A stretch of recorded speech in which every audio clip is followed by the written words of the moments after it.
All right, how's everybody doing today? All right, so we're gonna do a video for you here. I'm gonna turn the camera around so you can see a few things. A little bit of wind, I hope that's not creating noise. All right, so what we have here is my little garden beside the house. Got some pretty good looking stuff going right now, especially this flower. Nice flower. And got some asparagus down here. Actually, some of it can be picked. I guess I've done some research, and if they're smaller than a pencil, you don't want to pick them because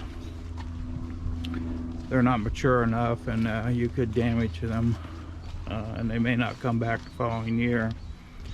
But that's the greatness of YouTube. You can learn so much. So that's why I'm here today. I'm actually on my property. I thought I would start doing some YouTube videos myself. This is facing south from my property. There's 6 acres total. So now we're walking down towards what I call the pole barn, shipping container pole barn project. I started about 10 months ago. It's a pole barn that my dad and I built in 1974. And he never really did anything with it after we built it, but stored a few things in there. And then he obviously passed away, and then at some point my mother passed, and I purchased the property in front of me, which was their place, and I decided I would do something with the barn. And I've been fascinated with shipping containers and shipping container homes and barns and so on. So I decided to incorporate a shipping container into the original pole barn and expand it.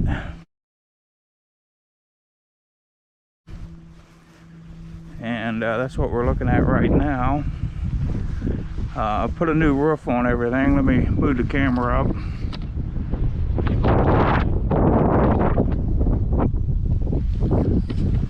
Probably see the roof. I know I can't see it from down here, but the wind's blowing. I hope there's not too much background noise. So we're coming up on the shipping container door. That project over there, that pile of wood, I want to do a YouTube video on that, because the price of wood nowadays is through the roof basically. So this is the front of the building.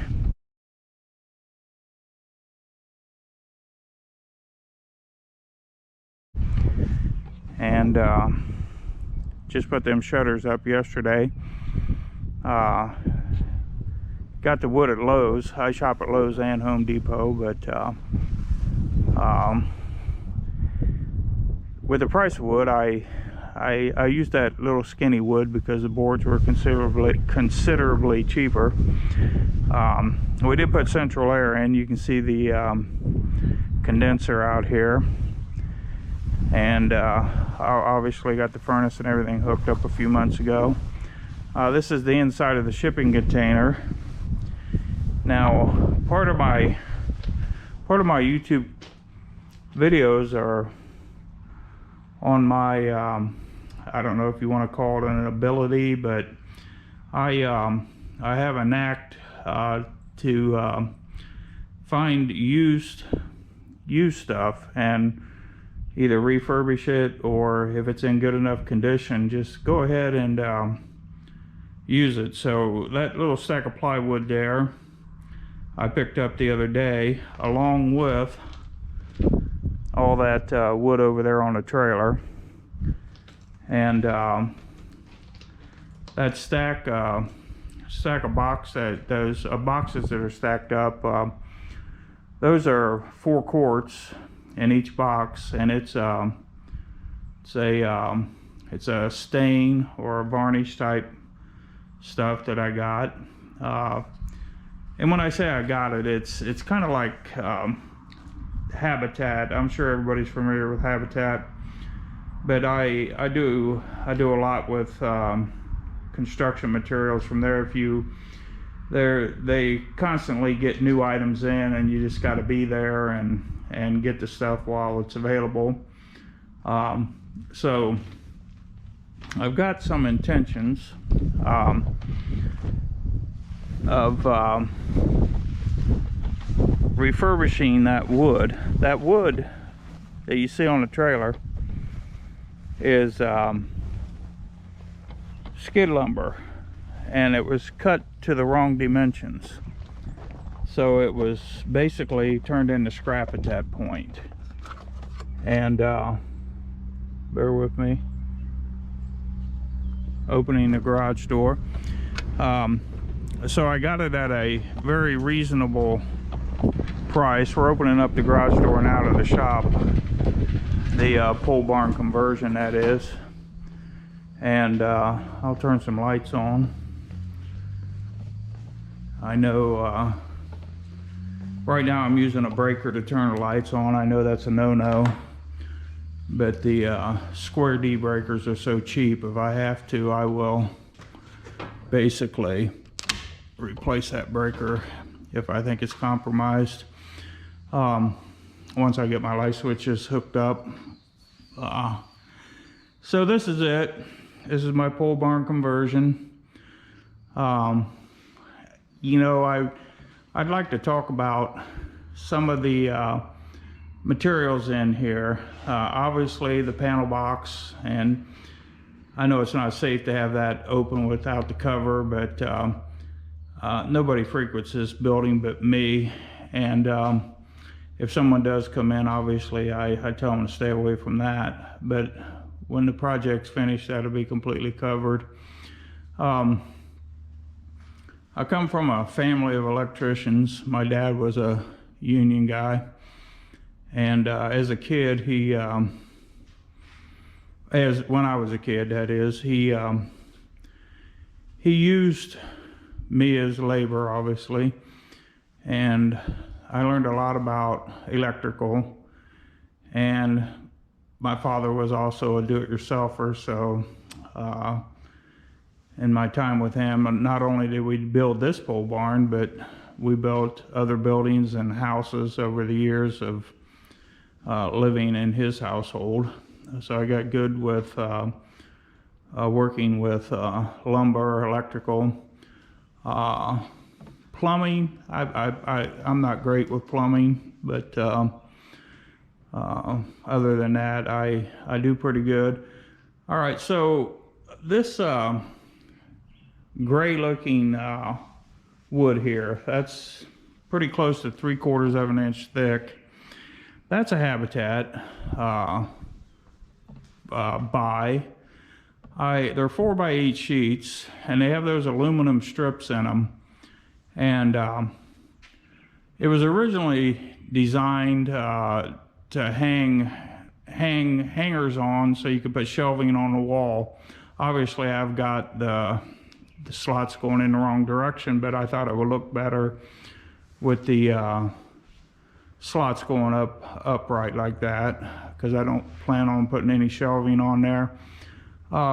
Behind that, you see that white styrofoam. These are 2x6 walls, so that's pretty close to 5.5 inches of Habitat styrofoam. Now it looks a little bit dirty, because sometimes you get this stuff, you get a good deal on it, you have to store it for a while, and I stored it outside for a few years, maybe 3 or 4 years, in piles or stacks, and it got weathered a little bit, but overall you'll never see it again once it's covered.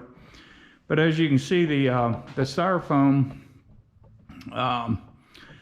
fit in there really tight, so it's very well sealed. And behind the styrofoam is a product called Ice Guard. I put it in as a vapor barrier. Let me look close here. You can see it here. And then I put a layer of plywood, which is here, on the entire wall.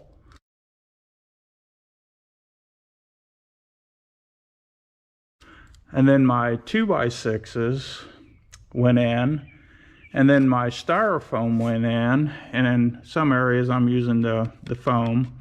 And then there's a little bit of an air gap here to run my electrical through and just have a dead air space. And then this 3/4 inch board, tongue and groove, goes up. So very well insulated. You know, I put the little blocks in here to ensure that the styrofoam doesn't move. Even though the styrofoam had to be pretty much, actually, there's a sledgehammer, little handheld sledgehammer that I've been using. Oh, right there it is. That and a piece of 2x4. The styrofoam literally had to be beat into the wall. And the styrofoam that's actually not the same styrofoam. That styrofoam over there is packing styrofoam that was in some other products that I unpackaged. I just hung on to it just in case. I'll use it somewhere. This is the styrofoam that got packed into the walls. So that's just 2 pieces, and there's 3 pieces in there total, which adds up to the 5.5 inches. And that's how you wind up with 5.5 inches of styrofoam. And then over here, this is a Habitat door, by the way. The hardware is actually from Home Depot. I got more in the hardware than I do the door, trust me. Where the shipping container and the building meets here, you can see that's styrofoamed up good. That window up there, that is a Habitat window. I think I gave 25 bucks for that. These pipes, they are going to be part of the heating and cooling system. Over here you can see the ductwork. Once the ceiling's in, once I get the ceiling installed and obviously blow in fiberglass insulation after the install of the ceiling, those pipes will come out this way and go about out to the middle of the room and drop down with some big vents on them. Now over here, this little filter box, I made that myself. Basically, it was just simplest for me to do that and build the furnace up so the cold air return comes in underneath the furnace. Now the furnace, which you see here, I got a phone call one day, and it was my brother, and he says, "Hey, you need a furnace?" I go, "Yeah, what do you got?" He goes, "Well, they're gonna tear a house down over on Adams Road, and there's a brand new furnace in the basement." And I said, "Sure." So I grabbed up a couple tools. We went over there and extracted this furnace.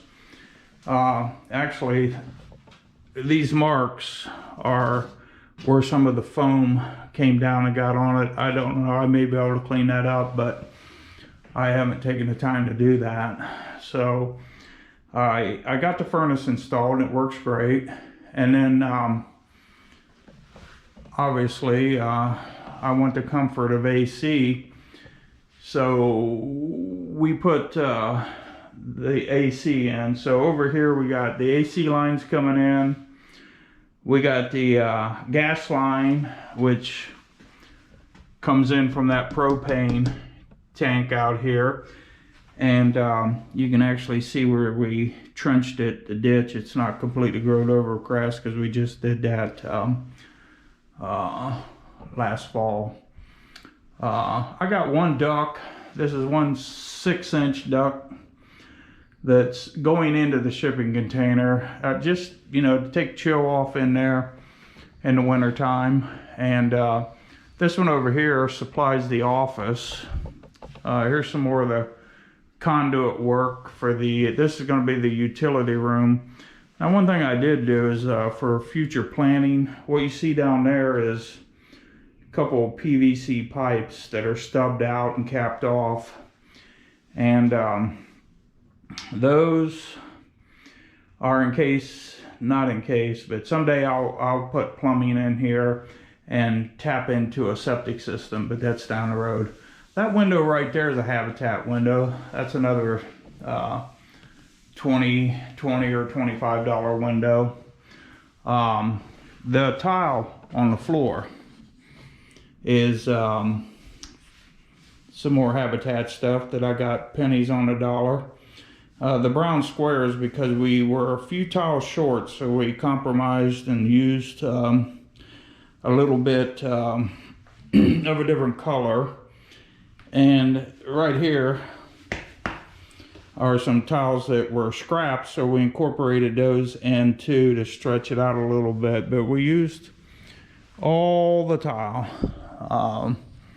What we got going here is a basically I like to keep everything somewhat organized, so that's all the tools I'm working with right now. And then over here, this bench also has electrical stuff on it and some tools, and that is all scrap. As much as they want for wood today, I'm not throwing anything away that I could potentially use. And then as far as deals go, that air compressor was a deal. I got that pretty much brand new. I got it used, but brand new. The guy got an inheritance, whatever, and I bought that, and then got broke and then sold it, and I got that really pretty cheap. This is some more of that wood that's going to go, really what this wood's going to go for, it's going to go on the ceiling up here. So basically it's going to look like a hardwood floor on the ceiling when I get done. And then this gray siding will cover these two walls here. Now I run a business, and the office has multiple people in it, so I don't really consider it my office. So I decided I'd put my own little office in, and most of this was done with Habitat materials. I'm going to angle the camera up. The ceiling, I jokingly call it bling blang. I kind of like woodwork, and so I did the office in woodwork. So down here we have more of that skid lumber. I left it rough cut. This came from Home Depot. These windows here were 50 bucks a piece, these bigger windows. So they were 50 bucks a piece. All this hardwood trim, this high dollar stuff, I got from Habitat. I got a whole bed of a truck of it for like 60 bucks. And there's all kinds of trim in here. Built this shelf. These are cupboard fronts. They were brand new in the box. And I got them for $1 a piece. There's 4 of them up there. And then up here, those were pocket doors. And you can actually see where the knobs used to be. I cut those down and made some more wooden panels. And then up on the ceiling, those are like fireplace mantles. But they look like a fireplace mantle, but they were actually for like a big screen TV. And they had a high dollar brand name on them. The lights and the ceiling fan was Home Depot. And this light over here was Home Depot. This door. This is a solid wooden door. And I got 3 of them total. I'm gonna put one on the utility room. I got one on the office, and I'm gonna put one going into the shipping container. But it's a solid wooden door, and they were 15 bucks a piece. Hard to beat that. So I guess part of the moral of the story is that you can do a lot with other people's scrap, or some people would consider it other people's trash. I'm going to angle down at the floor a little bit here. This is more Habitat tile. I won't take credit for putting a tile down. I hired a guy to put the tile down, a professional.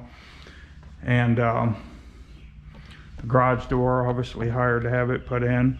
The concrete, I did all the preparation myself, and I paid some guys to come in and do the finish pour, and they did a great job. It's 5 inches thick. It's got wire in it, and it's got fiberglass in it. It's I'm very well done. And this is, I'm an amateur YouTuber, so the camera is probably bouncing around, moving around, or maybe moving too fast. I watch a lot of YouTube videos, but I will get better as time goes on. Now, as far as this skid lumber, I did buy a couple new tools to process it. The planer, and I believe this is called a joiner. But what I'm doing is I'm running this, let me get over here and show you what it looks rough. You know, it's rough cut. Let's see if you can see that, probably so. You run it through the planer, you run it through that joiner. I think that's called a joiner. I'm not expert on tools, but then I run it through that DeWalt saw there, and I square up the ends. So basically, and then out there you see all that scaffolding set up, and that Habitat varnish I got for like $1.80 a quart. I'm calling it varnish, but it's actually there's a can of it over here. Let me set this board down. I'll reach down and pick this up. I know the camera's probably jerking around.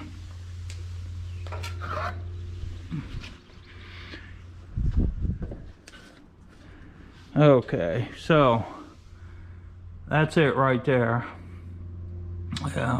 It does say varnish on it. I've been told that it's pretty good stuff. But that's going to be the coating. That'll be the coating that goes on these boards.